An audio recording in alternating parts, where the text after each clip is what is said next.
नमस्कार प्यारे बच्चों, मैं आज आपको क्षेत्रीय संगठन के बारे में बताऊंगा। क्षेत्रीय संगठन जो हमारे पास हैं वो हैं सार्क और आसियान। तो मैं आज आपको आसियान के बारे में बताऊंगा।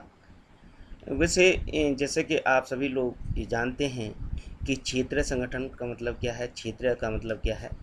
क्योंकि विश्व स्तर पर विभिन्न क्षेत्रों से जिनकी आपस में विचारधाराएं, भौगोलिक क्षेत्र, भाषा, संस्कृति काफ़ी कुछ मेल जोल मिलती जुलती थी, वो उन सभी उन क्षेत्रों ने अपने एक संगठनों का निर्माण किया।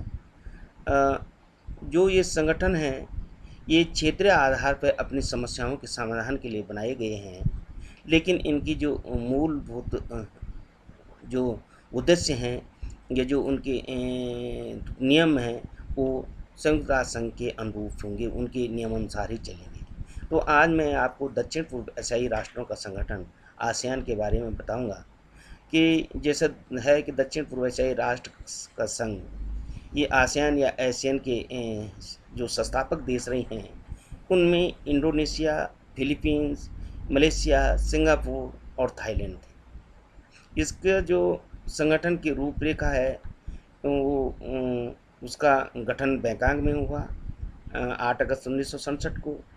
इसमें बाद में ब्रुनई, वियतनाम, लाओस, म्यांमार और कम्बोडिया सम्मिलित हो गई। इस प्रकार इनके सदस्य संख्या बढ़ती गई। 24 जुलाई 1996 को भारत को भी आसियान का पूर्ण संवाद सहभागी बना दिया गया, यानी वो भी उसका सदस्य हो गया। और फिर पाकिस्तान को भी आसियान क्षेत्र मंच का 24वां सदस्य बनाया गया। पाकिस्तान 2 जुलाई 2005 को इसका सदस्य इस शर्त पर बना कि वो उसकी बैठकों में द्विपक्षीय मुद्दा नहीं उठाएगा। इससे स्पष्ट है कि पाकिस्तान को लेकर सभी देशों को ये संदेह और शक था कि वो हर उस पर द्विपक्षीय मुद्दे उठाए, क्योंकि इसमें ये सारे देशों का एक संगठन है और सभी की जो सामूहिक समस्याएं हैं उनको लेकर ये संगठन बनाया गया था।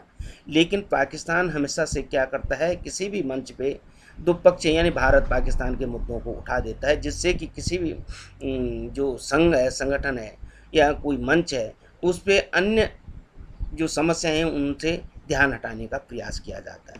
इसलिए उसको सशर्त इस सदस्य इसलिए बनाया गया कि वो द्विपक्षीय मुद्दे इन संघ के माध्यम से नहीं उठाएगा, यानी दक्षिण पूर्व एशियाई राष्ट्र संघ के माध्यम से पाकिस्तान द्विपक्षीय मुद्दा नहीं उठाएगा।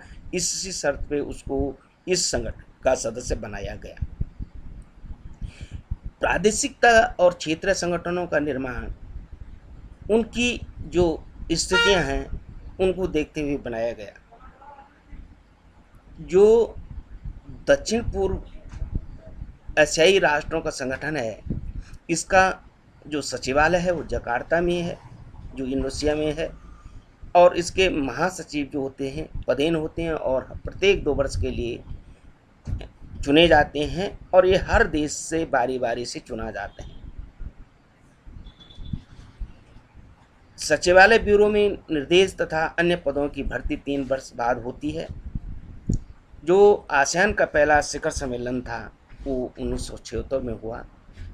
इस प्रकार इस संगठन का जो हम केंद्रीय कार्यालय है वो हो इंडोनेशिया के जकार्ता शहर में है। इसके जो प्रमुख उद्देश्य हैं उनको अगर हम बात करें तो इनका प्रमुख उद्देश्य, जैसे मैं पहले भी कह चुका हूँ कि क्षेत्र की उस क्षेत्र जिस क्षेत्र का वो संगठन है उसकी मूलभूत जो समस्याएं हैं उनको लेकर है। आप सभी जानते हैं कि समस्याएं जो इन देशों की जिनकी मैं बात कर रहा हूँ अधिकतर है गरीबी है, भुखमरी है, अब विकसित देश है यानी विकासशील देशों की श्रेणी में आता है। और क्या है, ये देश जो हैं लगभग ब्रिटिश उपनिवेश भी रहे हैं। द्वितीय विश्व युद्ध के बाद ये स्वतंत्र हुए, तो इनकी बहुत सारी समस्याएं रही हैं। तो जैसा इसका है क्षेत्र में आर्थिक, सांस्कृतिक तथा सामाजिक विकास को बढ़ावा देना।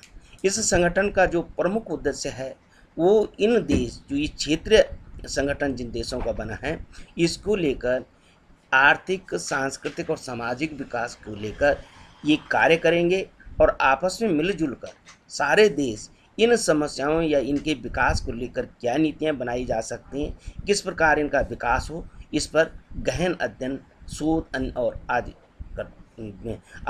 शोध आदि कार्य करते हैं। दूसरा है क्षेत्रीय शांति तथा सुरक्षा स्थापित करना, यानी क्षेत्रीय शांति के लिए और सुरक्षा को लेकर भी ये देश गंभीर हैं और इन देशों का प्रमुख उद्देश्य भी यही रहा है कि क्षेत्र में किस प्रकार से शांति और सुरक्षा स्थापित की जा सके, क्योंकि सभी देशों के सामने प्रथम और द्वितीय विश्व युद्ध कर विशेषकर द्वितीय विश्व युद्ध की जो भयावहता थी उसको लेकर सभी देश चिंतित रहे।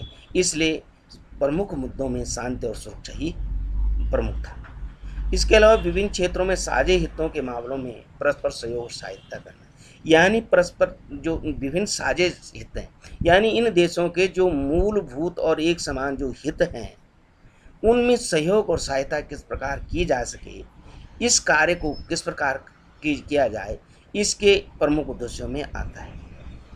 ये अपने लोगों को प्रशिक्षण, शोध सुविधाएं और परस्पर सहयोग और सहायता देते हैं, जिससे कि इन देशों की आर्थिक स्थिति, सांस्कृतिक स्थिति, भौगोलिक स्थिति सुदृढ़ हो सके। इसके अलावा दक्षिण पूर्वी एशियाई अध्ययन को ये प्रोत्साहन देते हैं। ये देश इन्हीं के अध्ययन में विशेष रूप से लोगों को या छात्रों को प्रोत्साहन देते हैं, जिससे कि इनकी क्या है इस विषय में कार्य कर सकें कि यहाँ क्या क्या प्रॉब्लम्स हैं। उसके अलावा कृषि, व्यापार तथा उद्योग के विकास में सहयोग देते हैं। इसके साथ साथ ये क्या है, व्यापार है, कृषि है, उद्योग है, इसके विकास में आपसी सहयोग देकर ये इसको आगे बढ़ाने का कार्य करते हैं। समान उद्देश्य तथा लक्ष्य वाले दूसरे क्षेत्रीय तथा अंतर्राष्ट्रीय संगठनों के साथ लाभ पर तथा निकटतम समूह स्थापित कर। इनका ये नहीं है कि हम आपस में ही करेंगे, इनका है इनके समान उद्देश्य और लक्ष्य कोई अन्य अगर अंतर्राष्ट्रीय संगठन भी का भी है और वो इनसे काफ़ी कुछ उनकी नीतियाँ मिलती हैं तो उनसे भी ये क्या है सहयोग लेने की नीति पर चलते हैं और सहयोग लेकर उनसे सहयोग लेकर अपने क्षेत्र जो हमारा संगठन है उन देशों की विकास में कार्य करते हैं। संगठन का क्या है, संगठन जो आसियान के ढांचे में है, एक तो परामर्श न्यायालय है, अस्थायी समिति है, सचिवालय है तथा कई अस्थायी तथा अंतरिम समितियां सम्मिलित हैं। परामर्श मंत्रालय में सदस्य राज्यों के विदेश मंत्री सम्मिलित होते हैं और यह मंत्रालय समय समय पर परस्पर हितों के विभिन्न मामलों में विचार विमर्श करते हैं और विचार विमर्श करते रहते हैं। जो अस्थायी समिति इनके बैठकों को नियमानुसार और आवश्यकता के अनुसार कभी भी बुला सकते और बुलाते हैं तथा मंत्रालय के बैठकों में इन सदस्यों के बीच जो विचार होते हैं, विचार विमर्श होते हैं, ये बारी बारी से ये बैठकें बारी बारी से ये देश करते रहते हैं। और 1976 में इसमें सचिवालय भी जुड़ गया, जिसका मुख्यालय जकार्ता में था, मैं पहले बता चुका हूँ, तथा यही आसियान के प्रशासनिक मामलों की देखभाल भी करता है। यानी इसमें क्या है, इनकी विभिन्न तरह की इनकी क्या है समितियां बनी हुई हैं जो विभिन्न क्षेत्रों में अपने अपने तरीके से कार्य करते हैं। जैसे परामर्श न्यायालय जो कि क्या कानूनी उसमें करते हैं, इस प्रकार इसकी विभिन्न अंतरिम समितियां जो कि लगातार इस क्षेत्रीय संगठन के विकास में कार्य करते हैं। इस प्रकार यह आज यहाँ तक आज क्षेत्रीय जो संगठन है इसका आसियान का हमने पढ़ा है। इसके साथ साथ ही धन्यवाद, शुभकामनाएं।